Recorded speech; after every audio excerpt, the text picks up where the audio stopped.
എന്തു പറ്റി ചോദിച്ചു കഴിഞ്ഞാൽ, നമ്മളൊന്നും കാര്യങ്ങൾ മനസ്സിലാക്കിയിട്ടല്ല പലതും ആചരിച്ചത്. നമ്മൾ കുട്ടിക്കാലത്തെ അച്ഛനമ്മമാർ അമ്പലത്തിൽ കൊണ്ടുപോയി അങ്ങനെ പല വഴിപാടുകളും പലതും ചെയ്തു, പ്രാർത്ഥനകളൊക്കെ. അങ്ങനെ നമ്മൾ ധരിച്ചു വെച്ചിരിക്കുന്നത് ഈശ്വരൻ എന്ന് പറയുന്നത് നമ്മൾ പ്രാർത്ഥിച്ചത് തരുന്ന ഒരാളായിട്ടാണ്. എന്ത് പ്രാർത്ഥിച്ചാലും ആര് തരും? അങ്ങനെയാണല്ലോ പല പല കാര്യസിദ്ധി പൂജകളും ആ പൂജകളും ഈ പൂജകളും എല്ലാം. നിങ്ങൾക്ക് എത്ര പേർക്ക് തോന്നുന്നുണ്ട് പ്രാർത്ഥിച്ചതെല്ലാം ഈശ്വരൻ തരുന്നു? എന്നെ സംബന്ധിച്ച് എനിക്ക് മനസ്സിലായിട്ടുള്ളത്, ഈശ്വരൻ പ്രാർത്ഥിച്ചതൊക്കെ തരികയാണെങ്കിൽ ഈശ്വരന് ഭ്രാന്ത് പിടിക്കില്ലേ എന്നൊരു സംശയം. എന്തുകൊണ്ടാ ചോദിച്ചു കഴിഞ്ഞാൽ, എനിക്ക് അസുഖം ഉണ്ടെന്ന് വിചാരിക്കുക, ഞാൻ എന്തായിരിക്കും അമ്പലത്തിൽ ചെന്ന് പ്രാർത്ഥിക്കുക? എന്തിനുള്ള വഴിപാടായിരിക്കും? അസുഖം മാറണമെന്നുള്ളത്. ഈ ലോകത്തിലുള്ള എല്ലാവരും അസുഖമുള്ളവരൊക്കെ അസുഖം മാറ്റിത്തരണേ പ്രാർത്ഥിക്കും. ഡോക്ടർമാർ എന്നിട്ട് എന്താ പ്രാർത്ഥിക്കുക?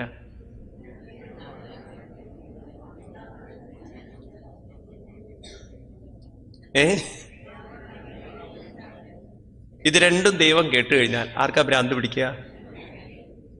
ഒരു വശത്തെ രോഗം മാറ്റുകയും വേണം, മാറ്റിയവനെ വീണ്ടും രോഗിയാക്കണം. ആണോ? ഇനി രണ്ടാമത്, എൻ്റെ വീട്ടിൽ ചില പ്രശ്നങ്ങളുണ്ടെന്ന് വിചാരിക്കുക, കുടുംബത്തിലാകെ പ്രശ്നങ്ങൾ. ഞാൻ ചെന്നിട്ട് എന്താ പ്രാർത്ഥിക്കുക? ഭഗവാനെ ഈ പ്രശ്നങ്ങളൊക്കെ ഒന്ന് മാറ്റിത്തരണേ, ഞങ്ങൾ തമ്മിൽ സ്നേഹവും സൗഹാർദ്ദമൊക്കെ ഉണ്ടാവണേ. ഒരു വക്കീൽ എന്നിട്ട് എന്താ പ്രാർത്ഥിക്കുക?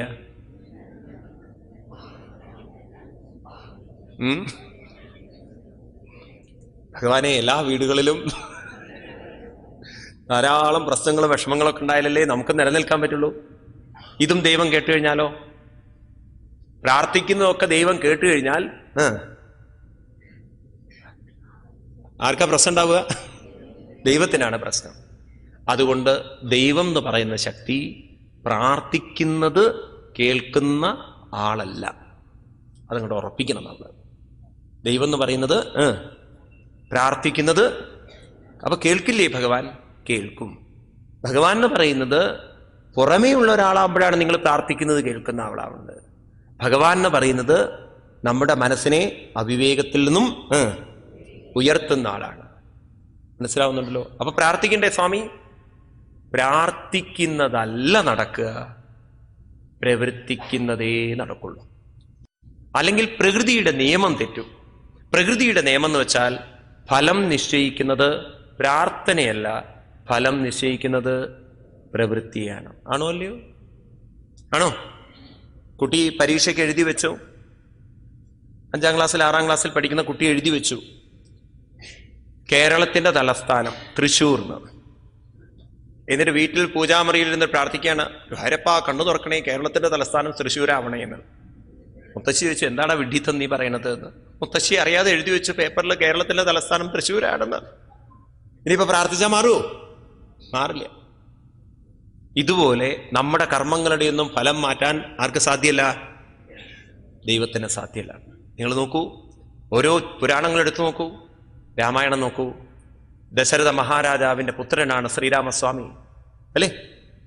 ആ ദശരഥ മഹാരാജാവിന്റെ അവസാനത്തെ ഗതി നോക്കൂ നിങ്ങൾ. 2 വരങ്ങൾ കൈകേയി വാങ്ങിച്ചതും തളർന്നു പോയ ദശരഥ മഹാരാജാവ് രാമൻ കാട്ടിലേക്ക് പോകുന്ന സമയത്ത് അച്ഛൻ തളർന്നു കിടക്കുകയാണ്. അവതാരമൂർത്തിയിരിക്കുന്ന ഭഗവാനോട് വേണമെങ്കിൽ അച്ഛന് തളർച്ച മാറ്റിത്തരാൻ പറയായിരുന്നില്ലേ? ശ്രീരാമസ്വാമിക്ക് സ്വയം അച്ഛന്റെ തളർച്ച എടുത്ത് മാറ്റാൻ പറ്റുമായിരുന്നില്ലേ? ഒരു ശ്രീരാമസ്വാമിയും അച്ഛന്റെ തളർച്ച എടുത്ത് മാറ്റിയിട്ടില്ല. ഉണ്ടോ? തളർന്ന് പരവശനായി രാമനെയും സീതയെയും ഓർത്ത് വിലപിച്ചുകൊണ്ടല്ലേ ദശരഥന്റെ അന്ത്യം? ആണോ അല്ലയോ? ശ്രീരാമസ്വാമി ഈശ്വരനല്ലേ? സീത ഗർഭിണി ആയിരിക്കുന്ന സമയത്ത് ശ്രീരാമസ്വാമിക്ക് നല്ല ബുദ്ധിയില്ലേ? സീതയുടെ ഗർഭത്തിന്റെ ഉത്തരവാദിത്വം എനിക്കാണ്, രാവണനല്ലാന്ന്. ഏതോ ഒരു അലക്കുകാരൻ പറഞ്ഞതിന്റെ പേരിൽ രാജാവെന്ന നിലയ്ക്ക് ശ്രീരാമസ്വാമി സീതയെ ഉപേക്ഷിക്കേണ്ടി വന്നു അല്ലേ? സീതയെ ഉപേക്ഷിക്കേണ്ടി വന്നു. അവതാരമൂർത്തിയായിരുന്നിട്ട് പോലും സീതയെ പ്രസവിക്കാൻ കൊട്ടാരത്തിൽ അനുവദിച്ചില്ലേ രാമൻ? ഉണ്ടോ? അത് കഴിഞ്ഞ് സീത പ്രസവിച്ചതിന് ശേഷം ആ കുട്ടികളെ പോലും കാണാൻ രാമൻ പോകുന്നില്ല. ഉണ്ടോ? നോക്കൂ നിങ്ങൾ, കർമ്മഫലത്തെ മാറ്റാൻ ഈശ്വരന്മാർക്ക് പോലും സാധ്യമല്ല. ഇനി ശ്രീകൃഷ്ണ ഭഗവാന്റെ ചരിത്രം എടുത്ത് നോക്കൂ, ധാരാളം കാണാം നിങ്ങൾക്ക്. ഏക സഹോദരിയാണ് സുഭദ്ര.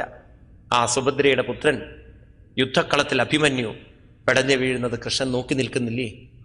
വേണമെങ്കിൽ സഹോദരിക്ക് പുത്രനെ കൊടുത്ത് അനുഗ്രഹിക്കാമായിരുന്നില്ലേ? ഇനി അത് കഴിഞ്ഞ് സ്വന്തം കുലം തമ്മിൽ തല്ലി ചാവുന്നത് കണ്ണി കൃഷ്ണൻ അദ്ദേഹത്തിന് രക്ഷിക്കാമായിരുന്നില്ലേ? ഭാഗവതം പറയുന്നു, കാലരൂപ്യന്നമോദത, കാലം അതിൻ്റെ ലീലകളാടട്ടെ, ഭഗവാൻ അത് തടഞ്ഞില്ല എന്നുള്ളതാണ്. അപ്പൊ കർമ്മഫലത്തെ തടയാൻ, കർമ്മഫലത്തെ മാറ്റാൻ ദൈവത്തിന് പോലും സാധ്യമല്ല. നിങ്ങൾക്ക് എന്ത് വരുമോ അതിനെ തടയാൻ എനിക്ക് വിഷമം വരരുതേ, രോഗം വരരുതേ, ബുദ്ധിമുട്ട് വരരുതേ, കഷ്ടപ്പാട് വരരുതേ, ദുരിതം വരരുതേ, പ്രയാസം വരരുതേ എന്നൊന്നും പ്രാർത്ഥിച്ചിട്ട് കാര്യമില്ല. ഞാൻ ചെയ്തിരിക്കുന്ന കർമ്മത്തിന്റെ ഫലം, ആൽബർട്ട് ഐൻസ്റ്റീനും മറ്റും ജനിക്കുന്നതിന് മുമ്പ് ഒരു വിദ്യാഭ്യാസവുമില്ലാത്ത രത്നാകരന്റെ ഭാര്യ രത്നാകരനോട് പറയുന്ന വാക്കുകൾ, സപ്തർഷികൾ രത്നാകരനോട് ചോദിക്കുന്നത്, പോയി ചോദിക്കൂ നിന്റെ ഭാര്യയോടും മക്കളോടും, നീ ചെയ്തു കൂട്ടുന്ന പാപത്തിന്റെ ഫലം അവരും കൂടി പങ്കിട്ടെടുക്കുമോ? രത്നാകര പോയി ചോദിക്കൂ. രത്നാകരൻ ചെന്ന് ചോദിക്കുന്ന സമയത്ത് ആ ഭാര്യ, ഒരു വിദ്യാഭ്യാസവുമില്ലാത്ത ഭാര്യ, ഒരു സയൻസും പഠിക്കാത്ത ഭാര്യ പറഞ്ഞു കൊടുക്കുന്നത്, താൻ നിരന്തരം ചെയ്യുന്ന കർമ്മങ്ങൾ താൻ അനുഭവിച്ചൂടന്നേ വരൂ. കർത്താവൊഴിഞ്ഞ് അന്യൻ ഭുജിക്കുമോ? വായിക്കുന്നതല്ലേ രാമായണം. അതായത് അവിടുന്ന് ചെയ്തു കൂട്ടിയിരിക്കുന്ന കർമ്മത്തിന്റെ ഫലം അങ്ങ് തന്നെ അനുഭവിക്കണം. അപ്പൊ ഈ പ്രാർത്ഥന കൊണ്ട് കാര്യമുണ്ടോ? ദുരിതം വരരുതേ, ദുഃഖം വരരുതേ, പ്രയാസം വരരുതേ, ബുദ്ധിമുട്ട് വരരുതേ, കാര്യമുണ്ടോ? ദൈവത്തിന് തട്ടി മാറ്റാൻ പറ്റുമോ? അപ്പൊ എത്ര വഴിപാടിന്റെ പൈസ ലാഭമായി നോക്കൂ നിങ്ങൾക്ക്. നിങ്ങൾ എത്ര വഴിപാടുകൾ നടത്തിയാലും നമ്മുടെ നാടൻ ഭാഷ ഉണ്ട്, വരാനുള്ളതൊന്നും വഴി തന്നില്ല. ആ പൈസ പോയി കിട്ടിയെന്നല്ലാതെ വേറെ പ്രത്യേകിച്ച് കാര്യമൊന്നുമില്ല. ഇത്രയല്ല അതില്. ഇനി രണ്ടാമത്, ഭഗവാനെ നല്ലത് വരുത്തണേ, ഇത് വരുത്തണേ, അത് വരുത്തണേ, അത് പറയേണ്ട ആവശ്യമുണ്ടോ? അതങ്ങോട്ട് ചെയ്താൽ പോരെ? അത് പ്രാർത്ഥിക്കുകയാണോ വേണ്ടത്, പ്രവർത്തിക്കുകയാണോ വേണ്ടത്? എന്നാൽ നമ്മൾ ഹിന്ദുക്കളോ നല്ല ജന്തുക്കളാണ്. എന്തുകൊണ്ട്? പ്രവർത്തിച്ചിട്ടില്ലെങ്കിലും പ്രാർത്ഥന, ഗുരുവായൂരപ്പ നല്ലത് വരുത്തണേ, ഇങ്ങോട്ട് തിരിഞ്ഞ ഭാര്യയെ മൂദേവി എന്ന് വിളിക്കും, അതും മുടക്കില്ല. എന്താ അർത്ഥമുണ്ട്? അപ്പോ പ്രാർത്ഥനയല്ല നമുക്ക് വേണ്ടത്, പ്രവൃത്തിയാണ്. അപ്പൊ കർമ്മം അതിനനുസരിച്ചിട്ടാണ് കർമ്മഫലമെങ്കിൽ കർമ്മഫലത്തെ മാറ്റാൻ ആർക്ക് സാധ്യമല്ല. അപ്പൊ പിന്നെ ഈശ്വരന്റെ റോൾ എന്താ ഉള്ളത്? അല്ല സ്വാമി ഇപ്പം പറഞ്ഞ പ്രകാരം ഇപ്പം അങ്ങനെ വെച്ചാൽ അമ്പലത്തിൽ പോകേണ്ട ആവശ്യമില്ലല്ലോ.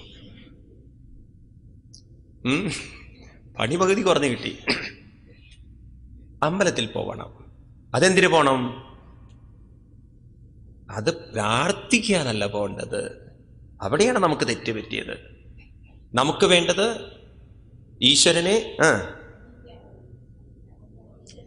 ഈശ്വരനോട് അടുക്കണം, ഈശ്വരനിലേക്ക് ചേരണം, ഈശ്വരനെ അനുഭവിക്കണം. അപ്പൊ ഈശ്വരനിലേക്ക് അടുക്കാനും ഈശ്വരനിലേക്ക് ചേരാനും ഈശ്വരനെ അനുഭവിക്കാനും അതിന് ക്ഷേത്രം പ്രയോജനപ്പെടുത്തണം നമ്മൾ, വേണ്ടേ? അതിനുള്ള ഒരു അന്തരീക്ഷമാണ് എവിടെ വേണ്ടത്? ക്ഷേത്രങ്ങളിൽ. കാരണം നമ്മുടെ സംസ്കാരം ശാസ്ത്രത്തിലൂന്നിയതാണ്, അത് വിശ്വാസത്തിലൂന്നിയതല്ല. ശാസ്ത്രം എന്ന് പറഞ്ഞാൽ അറിവിലൂടെ വന്നതാണ് ശാസ്ത്രം. അത് നമുക്ക് അറിഞ്ഞ് അനുഭവിക്കാൻ സാധിക്കുന്നതാണ്. ഈ ഉദാഹരണം നിങ്ങൾ മറക്കരുത്. ബാത്റൂം വഴുക്കുന്നു എന്ന് അമ്മ പറയുമ്പോൾ അമ്മയ്ക്കത് അറിവുണ്ട്, അമ്മയ്ക്ക് അനുഭവമുണ്ട്. ഇതുപോലെ ഋഷി പറയുന്നു, എന്നിലിരിക്കുന്ന ചൈതന്യം തന്നെയാണ് ഭഗവാൻ. ആ ചൈതന്യത്തിന്റെ സാന്നിധ്യം കൊണ്ടാണ് മനസ്സുണർന്ന് പ്രവർത്തിക്കുന്നത്. നീ ആ മനസ്സിനെ ആ ചൈതന്യത്തിലേക്ക് സമർപ്പിക്കൂ എന്ന് പറയുമ്പോൾ ഋഷി പറഞ്ഞ അറിവിനെ, അനുഭവത്തെ നമ്മൾ അനുഭവിച്ചറിയണമെങ്കിൽ നമ്മൾ എന്ത് വേണം? ബാത്റൂമിലേക്ക് കാല് വെക്കുമ്പോഴേ കുട്ടിക്ക് മനസ്സിലാവുന്നുള്ളൂ അമ്മ പറഞ്ഞത് ശരിയാണ്. ഇതുപോലെ നമുക്ക് എപ്പോഴാണ് മനസ്സിലാവുക ഈ ഋഷി പറയുന്നത്? നമ്മുടെ മനസ്സിനെ ആ ഭഗവാനിലേക്ക് അടുപ്പിക്കുമ്പോഴേ നമുക്ക് മനസ്സിലാവുള്ളൂ ഈ പറഞ്ഞതെല്ലാം ശരിയാണെന്നുള്ളത്. മനസ്സിലാവുന്നുണ്ടല്ലോ? അതുകൊണ്ട് ഈ ഭാഗവതം ശാസ്ത്രമാണ്, നമുക്കത് അനുഭവിച്ചു തരാൻ വേണ്ടിയിട്ടാണ് പറഞ്ഞിരിക്കുന്നത്. ഇതാണെങ്കിലോ ഏതസ്മാദപരം കിഞ്ചിൽ മനഃശുദ്ധി ന വിദ്യതേ ജന്മാന്തരേ ഭവേത് പുണ്യം തഥാ ഭാഗവതം ലഭേത്. ജന്മാന്തരേ ഭവേത് പുണ്യം തഥാ ഭാഗവതം ലഭേത്. ജന്മാന്തര പുണ്യം തന്നെയാണ് ഭാഗവതം കിട്ടുക. എനിക്ക് നല്ല ബോധ്യമുണ്ടേ. കാരണം കുട്ടിക്കാലത്തെ ഇതൊക്കെ കുറെ മനസ്സിലാക്കാൻ സാധിച്ചതുകൊണ്ട് വലിയ അപകടമൊന്നും ജീവിതത്തിൽ വന്നിട്ടില്ല. ഞാൻ ഒരിക്കലും വൃന്ദാവനത്തിൽ നിൽക്കുമ്പോൾ ജർമ്മനിയിലെ ഒരു പ്രൊഫസർ അവിടെ വന്നു വൃന്ദാവനം കാണാൻ. അപ്പൊ അദ്ദേഹം ആരോ എന്നെ ഇൻട്രൊഡ്യൂസ് ചെയ്ത് കൊടുത്തു. സ്വാമി വളരെ ഭാഗവതത്തിൽ പ്രചാരം നടത്തുന്ന ഒരു സ്വാമിജിയാണെന്നൊക്കെ പറഞ്ഞപ്പോൾ എന്നോട് പറഞ്ഞു എന്നാ കുറച്ച് ഭാഗവതം പറഞ്ഞിരുന്നു. അപ്പൊ ഞാൻ അദ്ദേഹത്തിന് കാബിലയോപാഖ്യാനത്തിൽ ഒരു ശ്ലോകം പറഞ്ഞു കൊടുത്തപ്പോൾ അദ്ദേഹത്തിന്റെ കണ്ണൊക്കെ നിറഞ്ഞു. അദ്ദേഹം എന്നെ നമസ്കരിച്ചുകൊണ്ട് പറയാണ്, ഇത്ര കുട്ടിക്കാലത്ത് ഇങ്ങനെയൊക്കെ മനസ്സിലാക്കാൻ പറ്റി എന്നുള്ളത് വലിയൊരു ഭാഗ്യമല്ലേ. എനിക്കിപ്പോഴാണ് ഇതൊക്കെ ഒന്ന് ജർമ്മനിയിൽ എവിടെയോ ഒരാൾ ഒരു ഇസ്കോണിൽ ആരോ ഒന്ന് പ്രഭാഷണം ചെയ്തപ്പോഴാണ് അദ്ദേഹത്തിന് ഇത് മനസ്സിലാക്കണം എന്നുള്ള താല്പര്യം വന്നതും അദ്ദേഹം വൃന്ദാവനത്തിൽ വന്നതും. ഇനിയൊരു ജന്മം ഉണ്ടെങ്കിൽ അദ്ദേഹം പറയാണ്, കുട്ടിക്കാലത്തെ ഭാഗവതം മനസ്സിലാക്കി അത് പറയാൻ സാധിക്കുന്ന ഒരു ജന്മം കിട്ടുക എന്ന് പറഞ്ഞാൽ എത്ര ഭാഗ്യം തന്നെയാണ്. അപ്പോഴാണ് നമ്മൾ മനസ്സിലാക്കിയത് എത്ര ഭാഗ്യമുണ്ട് നമുക്ക് എന്നുള്ളത്. നമ്മുടെ ഒരു സ്വഭാവമുണ്ട്, മുറ്റത്തെ മുല്ലയ്ക്ക് മണമില്ല. അതുപോലെ നമുക്ക് കിട്ടിയ ഭാഗ്യങ്ങളൊന്നും നമ്മൾ ഭാഗ്യമായിട്ട് കണക്കാക്കില്ല. നമ്മളൊക്കെ ഈ ബക്കറ്റിന്റെ സ്വഭാവമാണ്. എന്താ ബക്കറ്റിന്റെ സ്വഭാവം എന്ന് പറഞ്ഞാൽ, ഒരു മുനിസിപ്പൽ കിണറുണ്ട്, അവിടെ ധാരാളം ബക്കറ്റ് വെച്ചിട്ടുണ്ട്. ഇപ്പൊ ഒന്നും കാണില്ലേ, ഒക്കെ ഇപ്പൊ പൈപ്പായില്ലേ. പണ്ട് കാലത്ത് ബക്കറ്റുകൾ വെക്കും ഈ വില്ലേജിലൊക്കെ. അപ്പൊ അതിലൊരു ബക്കറ്റ് മറ്റേ ബക്കറ്റിനോട് പറയാണ്, നമ്മളെപ്പോലെ നിർഭാഗ്യവാന്മാര് ആരാ ഉണ്ടാവുക ലോകത്തില്? അതെന്താണത്? കാരണം നമ്മൾ വെള്ളം കൊണ്ടുപോകണു, ഇങ്ങോട്ട് വരുമ്പോൾ നമ്മൾ താഴോട്ട് വരുമ്പം കാലിയായിട്ട് വരുന്നു. എന്നും കാലിയാണല്ലോ നമ്മള്, എന്നും കാലിയല്ലേ നമ്മള്. അപ്പൊ മറ്റേ ബക്കറ്റ് പറയാണ്, എടാ വിഡ്ഢി, അങ്ങനെയല്ല ചിന്തിക്കേണ്ടത്. നമ്മളുണ്ടല്ലോ ഇങ്ങോട്ട് വരുമ്പം കാലിയാണ്, അങ്ങോട്ട് പോകുമ്പോ നിറഞ്ഞു തുളുമ്പിക്കൊണ്ടാ പോണത്. ഇതുപോലെ നമ്മൾ ഓരോരുത്തരും ജനിച്ച് വീണ് വന്നത് കാലിയായിട്ടാണ്. പോകുമ്പോഴെങ്കിലും നമ്മൾ മനസ്സുകൊണ്ട് നിറഞ്ഞു തുളുമ്പിക്കൊണ്ട് പോണ്ടേ? അങ്ങനെയല്ലേ വേണ്ടത്? അപ്പൊ അത് എത്ര നേരത്തെ ഇത് നിറയ്ക്കാൻ സാധിക്കുമോ അത്ര നേരത്തെ നിറയ്ക്കാൻ സാധിക്കുന്നത് ഭാഗ്യം തന്നെയല്ലേ? എന്താ ഒന്നും പറയാത്തേ? എനിക്കങ്ങനെയാ തോന്നിയിട്ടുള്ളത്.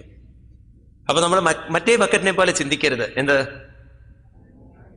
എല്ലാം അങ്ങോട്ടും കൊണ്ടോ ഇത് കാലിയിട്ട് ഇങ്ങോട്ട് വരുന്നു, അങ്ങനെ ചിന്തിക്കരുത്. വന്നത് കാലിയായിട്ടാണ്, പോവേണ്ടത് നിറഞ്ഞു തുളുമ്പിക്കൊണ്ട് വേണം പോവാൻ. ഒരു വ്യക്തതയോടുകൂടി വേണം പോവാൻ. ഒരു സംശയം നമ്മുടെ ഉള്ളിൽ ഉണ്ടാവരുത്. ഏത് കാര്യത്തിലും നമുക്ക് ദൃഢമായ ബോധ്യം വേണം. ഏത് ചോദ്യം ആര് ചോദിച്ചാലും അതിന് വ്യക്തത ഉണ്ടാവണം. മനസ്സിലാവുണ്ടല്ലോ? അതുകൊണ്ട് ഈ ഭാഗവതം ജന്മാന്തരേ ഭവേത് പുണ്യം തഥാ ഭാഗവതം ലഭേത്.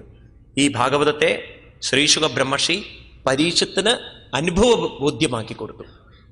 7ാമത്തെ ദിവസം പരീക്ഷത്തിന്റെ വായിൽ നിന്ന് കേൾക്കുന്നത്, ഇപ്പോൾ എനിക്ക് തക്ഷകൻ മുന്നിൽ വന്നാൽ പോലും അല്പം പോലും ഭയമില്ല. നേരത്തെ ഭയന്ന മനസ്സ് ഇപ്പോ ഭയത്തെ നേരിടാൻ പ്രാപ്തമായിരിക്കുന്നു. അതിനർത്ഥം മനസ്സ് എവിടെ എത്തിക്കഴിഞ്ഞിട്ടുണ്ട്? നേരത്തെ ശരീരബോധത്തിലായിരുന്ന മനസ്സ്, അവിവേകത്തിലായിരുന്ന മനസ്സ് ഇപ്പോ വിവേകത്തിലേക്ക് ഉയർന്ന് ഭഗവാനിലേക്ക് എത്തിയിട്ടുണ്ട്. അദ്ദേഹം പറയുന്നു, കാൽക്കൽ വീണുകൊണ്ട് പറയുന്നു, അജ്ഞാനം ച നിരസ്തം മേ ജ്ഞാന വിജ്ഞാന നിഷ്ഠയാം ഭവദാദർശിതം ക്ഷേമം പരം ഭഗവതപദം. അവിടുത്തെ വിവേകം കാണിച്ചു തരുന്ന അറിവുകൊണ്ട് എൻ്റെ ഉള്ളിലുള്ള അവിവേകം പോയി. അജ്ഞാനം നിരസ്തം, ജ്ഞാനം വിവേകം എനിക്ക് വന്നു. ഭവദാദർശിതം ക്ഷേമം പരം ഭഗവതപദം. എൻ്റെ മനസ്സിപ്പോ ഭഗവാന്റെ പദത്തിൽ ഉറച്ചു കഴിഞ്ഞു. എനിക്ക് അല്പം പോലും പേടിയില്ല, ഞാനിപ്പോ തളരില്ല, ഞാൻ പതറില്ല എന്ന് ദൃഢമായി പറയാൻ സാധിച്ച ആളാണ് പരീക്ഷത്ത്. ഇതുപോലെ നമ്മൾ പറയണം, ഇനി എന്തു വന്നാലും പാലം കുലുങ്ങിയാലും അതൊരു പക്ഷെ നിങ്ങൾ പറഞ്ഞു എന്ന് വരും.